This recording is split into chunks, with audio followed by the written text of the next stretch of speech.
گران و بیسەرانی ڕادیۆ دەنگی گەل لە هەر شوێنی گوێبیستیەمان سڵاوتان لێبێ. من محەممەد بابانم، ئامادەکار و پێشکەشکاری بەرنامەی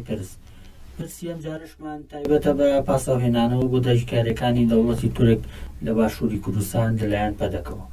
بۆ قسەکردن لەسەرم پرسەش میوانداری ڕۆژنامەنووس هێمن مامەدمان کرد. هەواڵی من بەخێر. زۆر سوپاس سەفاڵ محەممەد،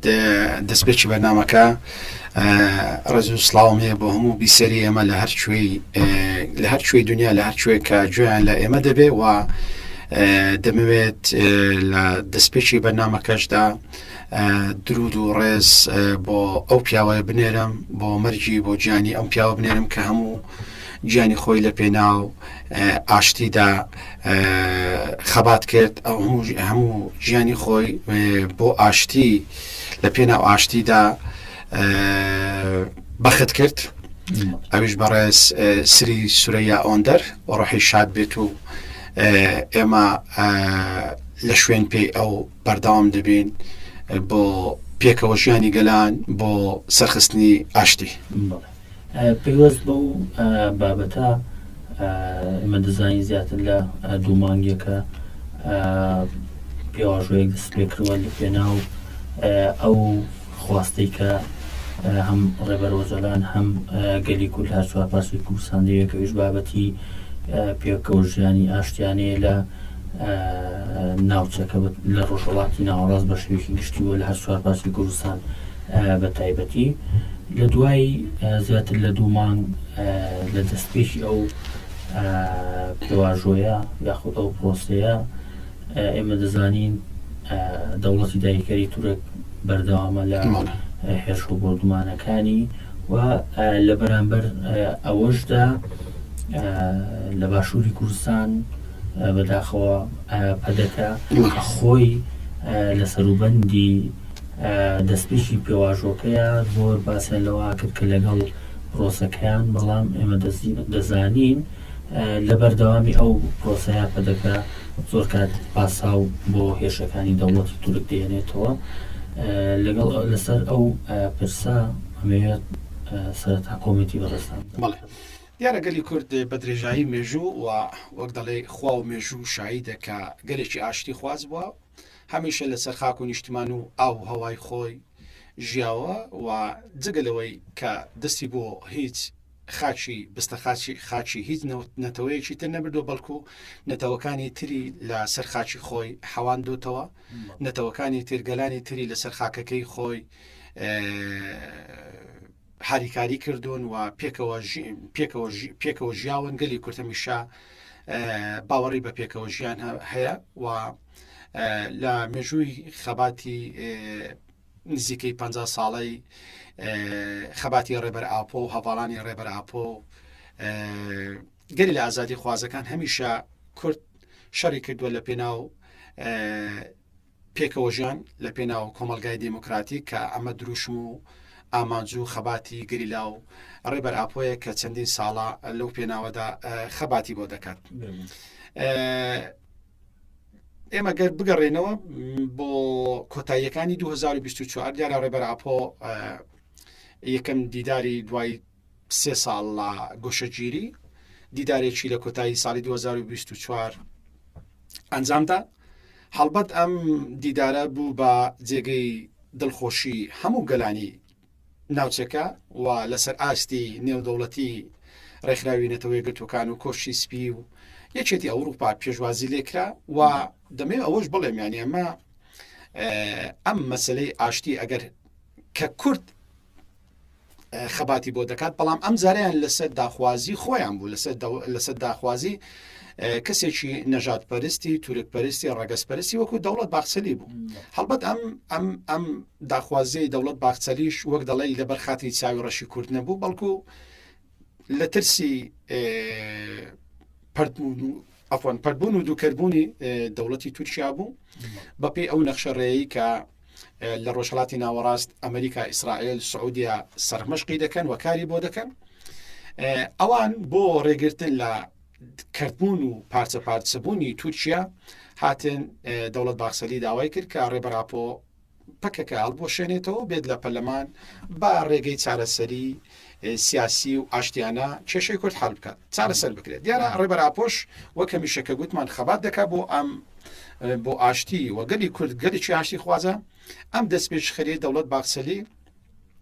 بە هەند وەرگرت و گوتی فەرموو ئێمە بە ئاشتیانە پرسی چارەسەری کورد چارەسەر بکەین ئەجینا وەکو ڕێبەر ئاپۆ لە پەیامەکەیدا دەڵێ بۆ ئەوەی دەستی ئیمپریالیست بگرین ببڕین وەرن بە ئیتر پرسی کورد بە شێوەیەش ئاشتیانە چارەسەر بکەن ینی ڕێبەر ئاپۆ سەرڕای خەمی کورد و خەمی کوردی بوو بەڵام خەمی گەلی تورکیا و نەتەوەی تورکیا و دەوڵەتی تورکیاشی بوو سەرڕای ئەم هەموو دڕڕەقی و 100 ساڵینی کوڵیکردن لە کورد بەڵام لەو لاوە ڕێبەر ئاپۆ کە هەمیشە باسی ئەخلاق دەکات لە سیاست دەڵێ فەرموو وەرن بە ئاشتیانە پرسی کورد چارەسەر بکەن بۆ ئەوەی دەستی ئیمپریالیست بگرین بۆی وڵاتەکەمان لە دەست نەبێ فەرموو با بێن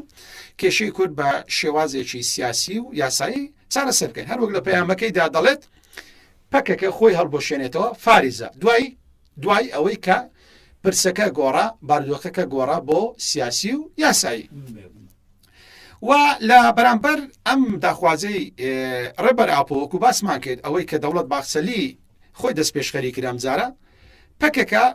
وەک نێتێکی باش کە هەمیشە گەریلا و پەکێکە نێتی باشیان نەبووە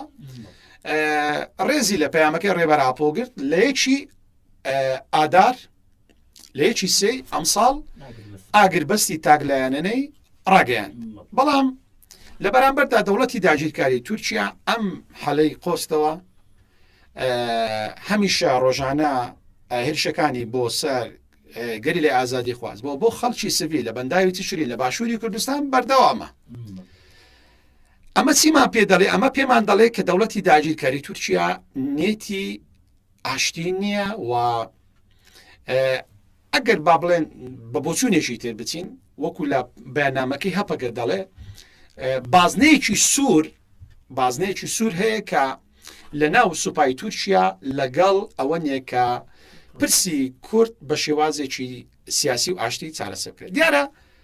لە پاڵ ئەمەشدا دەوڵەتانی ئیمپریالیزم دەوڵەتانی بەرژەوەندی خواست کە هەمیشە بەرژەوەندیان لە شەردایە بۆ ئەوی چەکەکانی خۆیان ساختکەنەوە بفرۆشن بۆ کۆمەڵکوژیکردنی گەلانی ڕۆژهەڵات ئیتر نیانەوێت ئەم پرۆسەیە سەر بگرێت بۆیە تەمەشا دەکەین ڕۆژانە دەوڵەتی داگیرکاری تورکیا لە هێرشەکانی بەردەوامە ئەوەی کە ئازاری ئێمە دەدات وەکو کورد ئەو وتەیە کە عەرەبەتی دەڵێ ئەو تیرەی دۆستێکە لێ دەدات بەقەت 1000 تیری دوژمنەکەت هەیە ئەوەیە کە پاساوی برایەکانی ئێمە بۆ داگیر کرد یعنی گەتەمەشا بکەین لە چەند ڕۆژی ڕابردوو وشار زێباری کە ئەندامی سەرکردایەتی پارتی دیموکراتی کوردستان پەدەکەی و خاڵی مەسعود بارزانی سەرۆکی پارتیە ئەم پاسەوانەی کە لە بەڵگەدی کۆمەنتاریەکەی تەلەڤیزۆنی BBC بریتانی هێنایەوە بۆ داگیر کرد بەڕاستی ئەمە هیچ دوژمنێک تاوەکو ئێستا ئەمەی بە کورد نەکردووە هیچ دوژمنێک ئەمەی بە کورد نەگوتووە کاتێک دەڵێ مامەلەی سوپای تورکیا نەرمتر و باشترە لە گەریلا ئەمە ئەو پڕی بێویژدانی و شەرمەیە هەموو دنیا شاهیدە خوا شاهیدە کە مامەلەی گەریلا چەندە نەرمونیان بووە لەگەڵ دوژمنەکانیشی چ جای لەگەڵ برایەکانی هەمومان چەندین ڤیددیۆمان بینیوە کە بێچووە ئاسک چۆن دەسێتە سەر دەستی گەریلا لە کاتێکدا بێچووە ئاسک لە هەر کوێ مرۆڤێک ببینێ ڕادەکات بەڵام دەچێتە سەر دەستی گەریلا ئەمە دەرئەنجامی چییە؟ دەرئەنجامی ئەوەیە کە گەریلا چەندە پەروەردەیەکی تەندروستی جوانی ئەخلاقی ژینگەی ئینسانی هەیە بۆ ئاسک کە مرۆڤێک ببینێ 2000 کیلۆمەتر لێ دوور بێ ڕادەکات بەڵام بۆ خۆی دەچێتە سەردەستی گەریلا ئەمە نیشانەی ئەوەیە گەریلا هەمیشە مامەلەیەکی تەندروستی ئینسانیانەی ژینگە دۆستانەی مرۆڤانەی ئەخلاقیانەی لەگەڵ هەم بوونەوەر لەگەڵ هەم ئینسان لەگەڵ هەموو بوونەوەرێک کردووە بۆیە ئەمە بێویژدانیە یان کاتێک وشار زێباری دەڵێ سوپای کاتێک پێشکەشکارەکە لێ دەپرسێ دەڵێ سوپای داگیرکاری تورکیا ڕێگری دەکات لە هاوڵاتیان بسێتەوە سەر خاکەکەی خۆی وشار زێباری نکۆلی لەمە دەکات پاساو بۆ داگیرکە دێنێتەوە لە کاتێکدا چەندین بەڵگەی ڤیددیۆیی هەیە کە جوتیاری دەڤەری بادینان فرمێسک دەڕێژێ دەگریت بەبەرچاوی هەموو دنیا دەگریت دەڵێ بەداخەوە ئەمڕۆویستومە بسمە سەر شێلگەکەی خۆم بسمە سەر ماڵەکەی خۆم بسمە سەر گوندەکەی خۆم بەڵام سوپای داگیرکەری تورکیا ڕێگری لێ کردوم ئەم فرمێسکانەی کە جوتیاری کورد لە ناوچەی بادینان دەیڕێژێ هەموو دوژمنێکی هێناوەتە لەرزین و خەفەت بەڵام بەداخەوە وشیار زێباری پاساو بۆ دوژمنان و بۆ داگیرکاران دێنێتەوە بەپێی راپۆرتی ڕێکراوی سیپیتی جیهانی دەڵێت نزیکەی 200 گوند چۆل کراون و 600 گوند مەترسیان لەسەر کە چۆل بکرێن یعنی ئەم ساڵ ئێمە بینیمان لە وەرزی چاندنی دانەوێلە لە سەرەتای بەهار چەندین جوتیار ویسیان بچنە سەر خاکەکەی خۆیان بۆ ئەوەی دانەوێلە بچێنن بۆ ئەوەی خاکەکەی خۆیان بچێڵن لەلایەن سوپای داگیرکەری تورکیا ڕێگریان لێکرا کەچی وشار زێباری بەداخەوە پاساو بۆ داگیرکەر دێنێتەوە ئەمە جێگەی ئەسەفا بەڕاستی بەڵێ بێگومان پرسی دیکەمانە بێت لەسەر ئەو بەڵگانەی کە کەناڵی ویسی بەریتانی بڵاوی کردەوە لەسەر ئەو پاساوانی کە پەدەکە بۆ دەوڵەتی تورکیێنێتەوە بێگومان بەڵام ئەمێت لە چوارچەوەی پرۆسەی ئاشتی ئێمە وەکو بەڕێزی باسەکە هەندێک لە ناو دەوڵەتی تورک لەگەڵ پرۆسەکەیانین بۆ جۆرە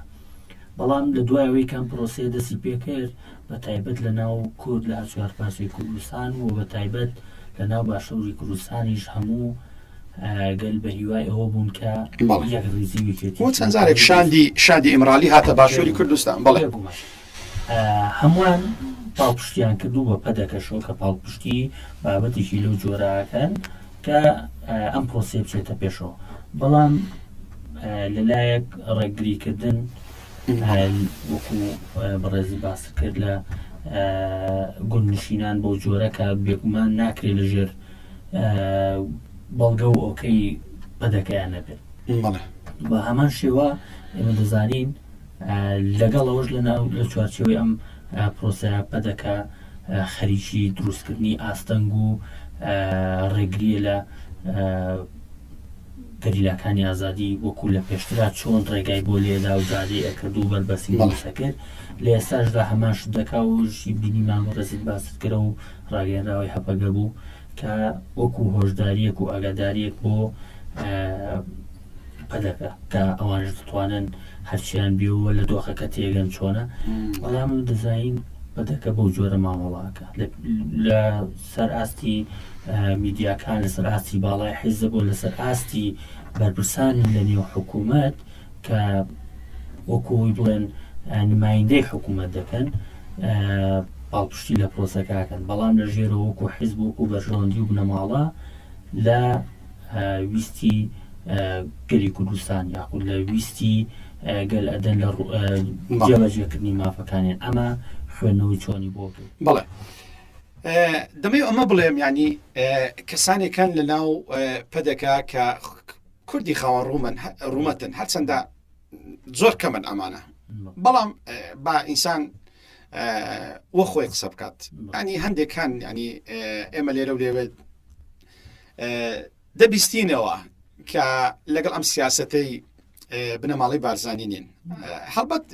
ئەگەر ئێمە تعریفێکیان پێناسەیەک بۆ پەدەکە بکەین پارتی دموکراتی کوردستان بەڕاستی حیزبێکە حیزبێکی بنەماڵی بارزانیە و بۆیە زۆر جار لە میدیاکانی ئێمە دەڵێن پارتی بارزانی ناڵێن پارتی دموکراتی کوردستان پارتی بارزانی چونکە حقیقەتەگەی ئەم پارتە بۆتە پارتی بنەماڵی بارزانی و ئەوان واتە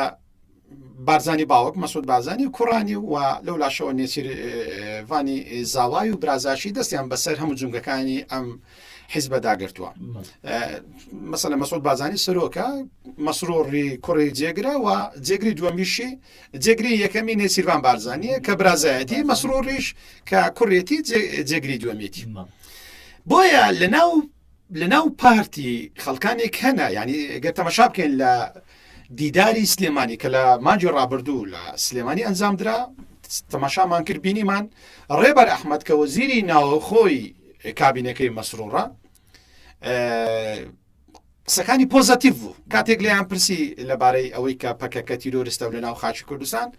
وەڵامی دانەوە گوتی نەخێر پەکەکە تیرۆریست نیە و خەبات و جەنگێکی ڕاوە دەکات لە پێناو نیشتیمان و لە پێناو شووناسی کووردە و لێرە و لەوێش دەیبیستین یعنی ئەم جۆرە لێدوانانە باشە و شادی ئیمرالی وەکو باسمان کرد چەندین جار بەنیەتی چارەسەرکردنی پرسی کورد و بەنیەتی ئەوەی کە پەدەکە واز بێنێ لە هێلی خیانەت و بەرە و یەکریزی بۆ لای کورد بێت و هەمیشە ڕێبەر ئاپۆ دەڵێ ئەگەر کوردێکتان بینی لە نێو زەلکاوێک بوو ئەگەر 1990 لە ناو زەلکاوەکە بوو 100 جێگەی ئومێد بوو ئێوە لەم 100 هەولی زۆری بۆ بدەن بۆی لە ناو ئەم زەلکاوە بێتە دەرەوە بۆیە لەسەر داخوازی ڕێبەر ئاپۆ شاندی ئیمرالی چەندین جار هاتن بۆ باشووری کوردستان کە بەڕاستی یەکێک لە هۆکارەکانی گیان لە دەستدانی بەڕێز ئۆندەر هۆکاری ئەم هیلاکەت و مادووبوو نەبوو چونکە ئەو بەڕێزان بەهۆی بار و دۆخی تەندروستیۆنەی دەتوانێت بە فڕۆکە بێت ناچار لە ئەستەمبۆڵ بە ئۆتۆمبیل بە عەرەبە بە سیارە دەهات بۆیە ئەمە مادووبوونێکی زۆری کە بەڕێزیشان نەخۆشی تەندروستی نەخۆشی دڵی هەبوو یعنی ئەم ڕێگا و بینە و بەردە هیلاکەتی زۆری کرد دەمێ ئەوە بڵێم شاندی ئیمرالی بەم نیەتە هات و ئێمە لە 26 مانجی ڕابردوو جێگەی دڵخۆشیمان بوو کاتێک بینیمان کە نوێنەرەکەی مەسعود بارزانی لە پاڵ بەڕێز مەزلوم عەبدی لە قامشلو لە کۆنگرەی یەکریزی و یەکەڵوێستی کورد دانیشت بوو و هەموو کوردان بە سرودی ئەی ڕەقیب بە ئامانجی یەکریزی یەکدەنجی کوردان بە دەموتنەوە سرودی ئەی ڕەقیب وەستا بوونەوە ئەمە جێگەی دڵخۆشی هەمومان بوو بەڕاستی و جێگەی ئومێد بوو بەڵام بەداخەوە وەکو گوتم کەسانێکی ئەو کەسە دڵسۆزانەی کە لە ناو پەدەکە هەن کە لەگەڵ پرسی چارەسەری کوردن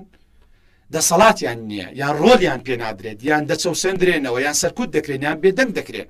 بۆ ئەگەر تەماشا بکەین هەر لە بەڵگە ڤیدیۆیەکەی BBC ینی ئەفسەرێک باسی داگیرکاری تورکیا دەکات بەڵام ئەفسەرێکی تر لەوێ وەڵامی دەداتەوە یعنی لە کاتێکدا ئەو 5 ئەستێرە هەیە بەڵام ئەوەی کە بەرسف وەڵامی ئەو دەداتەوە 3 ئەستێرە هەیە باشە یعنی ئەمە نیشانەی چییە ئەمە نیشانەی ئەوەیە کە لە نێو پەدەکەش ئێستا دوو ئاراستە هەیە ئاراستەک لەگەڵ ئەوەیە کە پرسی کورد بە شێوەی سیاسی و ئاشتیانە چارەسەر بێ کە ئەم ئاراستەیە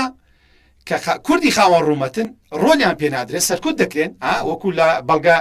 ڤیدیۆیەکەی BBC بێدەنگ دەکرێت لە کاتێکدا ئەمە بێ ئەدەبیە کەسێک کە پلەی سەربازی لە خوار کەسێکی ترە بێت بێ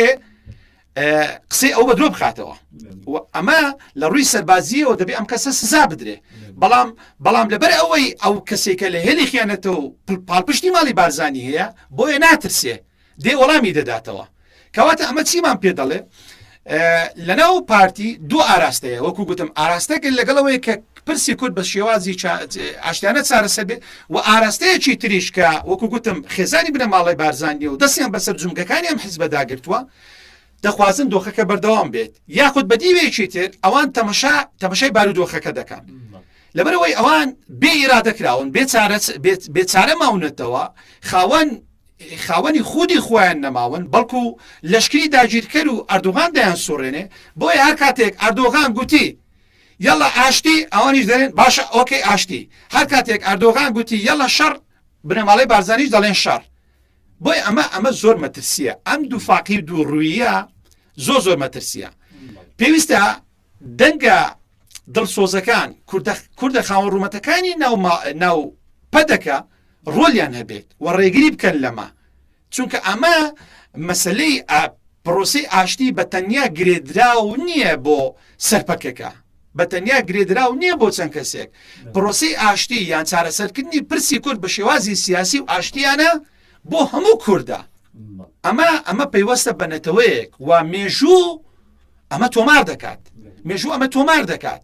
تۆ دێیت هەر کاتێک ئەردۆغان گوتی ئاشتی تۆ بڵێ ئاشتی هەر کاتێک ئەردۆغان گوتی شەڕ تۆ بڵێ شەڕ ئەمە پێمان دەڵێت بەڕاستی کە پەدەکە و ماڵباتی بارزانی خاوەن ئیرادە نەماون خاوەن بڕیار نەماون بەڵکو داگیرکەران دەیانجولێنێت کە ئەمە بەڕاستی شەرم و ئایبێکی گەورەیە کەواتە ئەوەی کە ئێمە بەردەوامیشی لەسەرەکەین و تومانە پەدەکەمانەوەی خۆڵەستۆ بمانەوەی ڕێک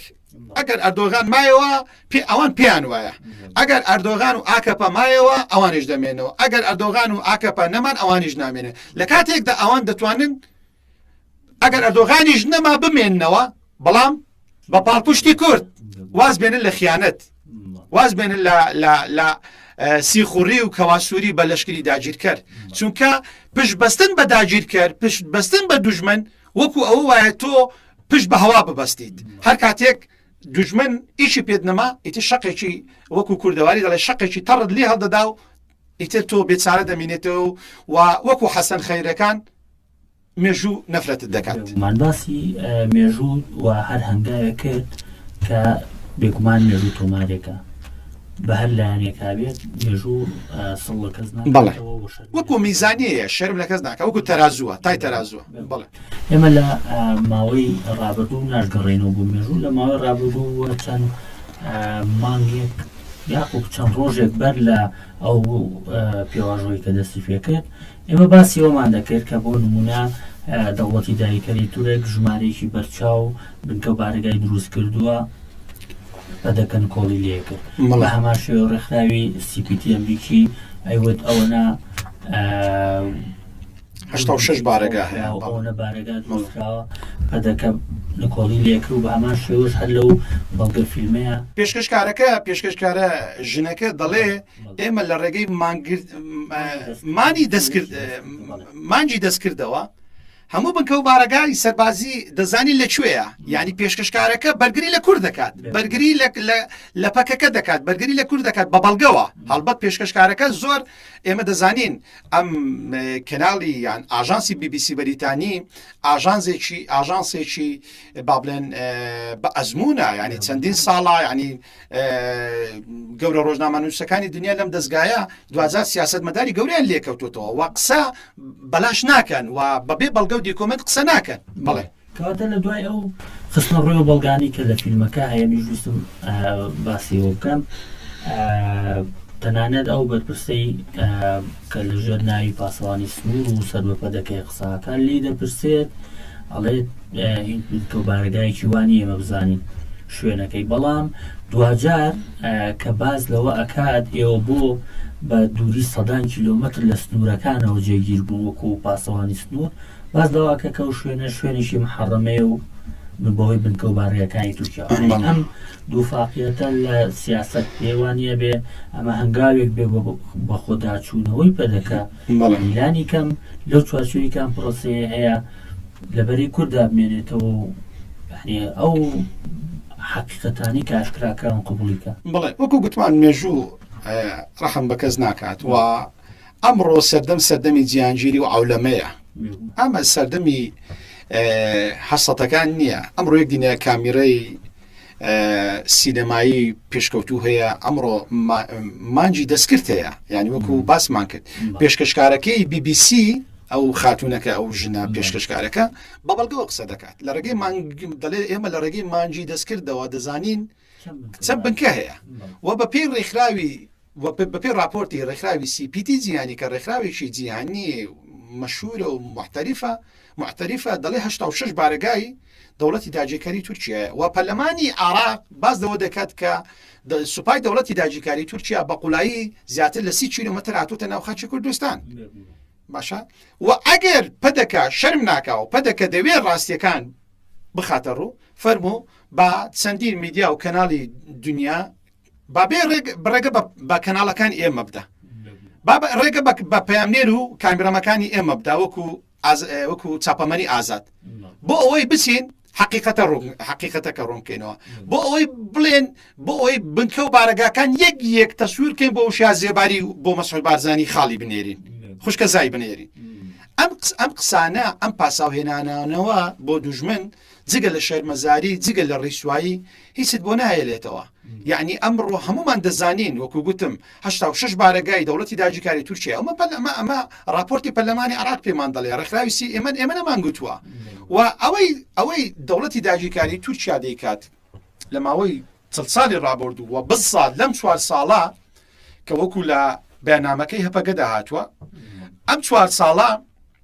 دەوڵەتی داگیرکاری تورکیا بە هاوکاری و سیخوڕی و هەواڵگری چەکدارانی پەدەکە چکە ئەم هێزەی کە ناوی لە خۆناو هێزی سنوور پاسەوانی سنوور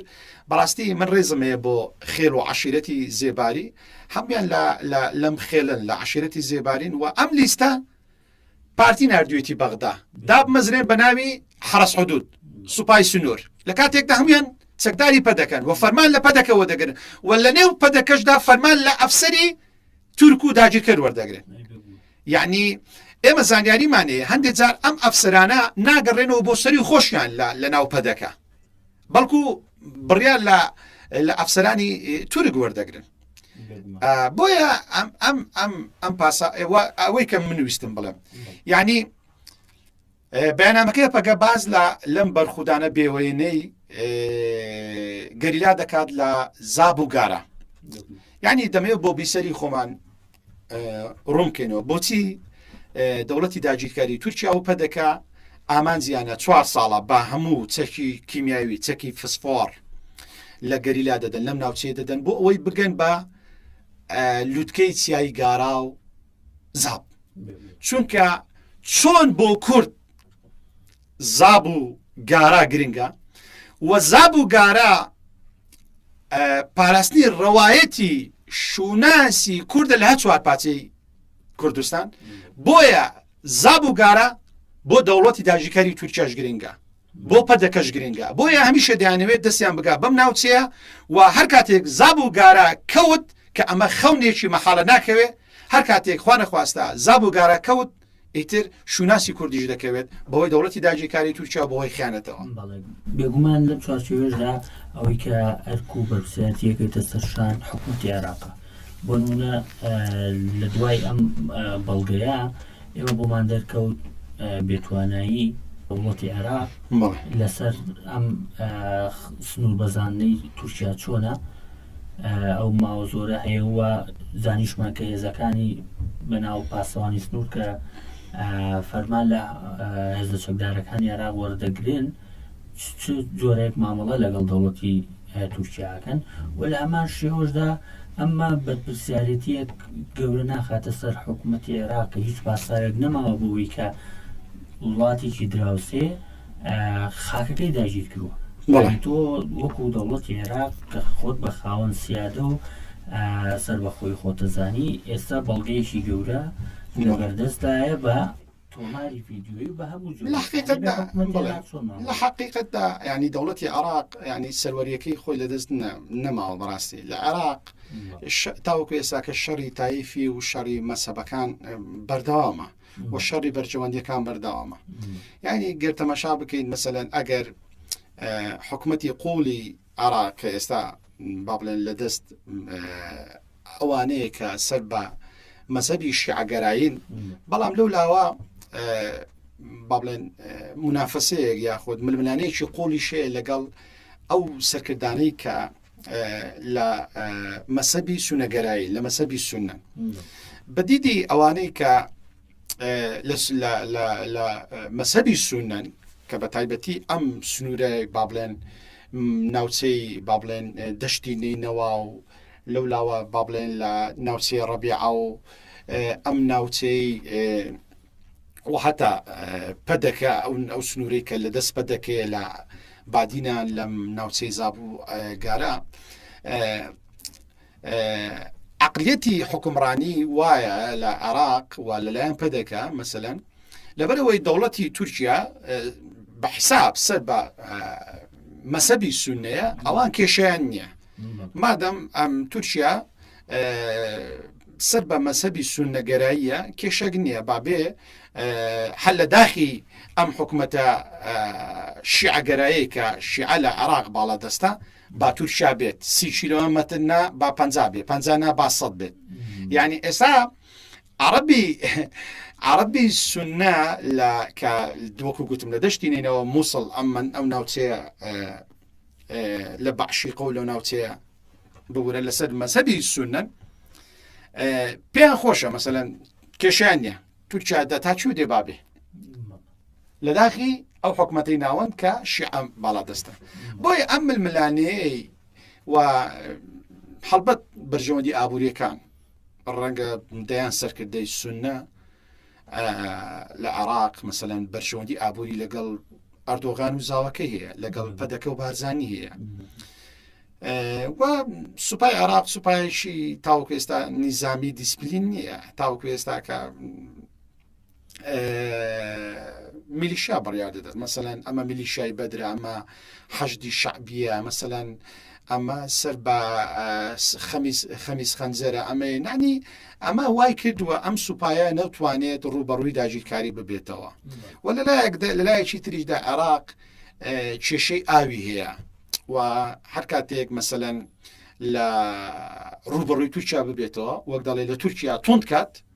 ئەوە تورکی ئاوەکەی بەسەدا دەگرێتەوە ئیتر خاکەکەی دەبێ بە بیابان و دوجار عێراق بێت چارە دەمێنێتەوە بۆیە ئەم کێشانەی کە لە عێراق هەیە و دەمەوێت شتێک بجارمەوە ینی من بە کورتی سێمانگێک لەمەوبەر لەگەڵ برادێک لەگەڵ هاوڕەیە قسەم دەکرد لە بەغدا ئەو کاتە کە سێماک لەمەوبەر ئەو کاتە کە قسەمان دەکرد گوتی وڵی پێرێ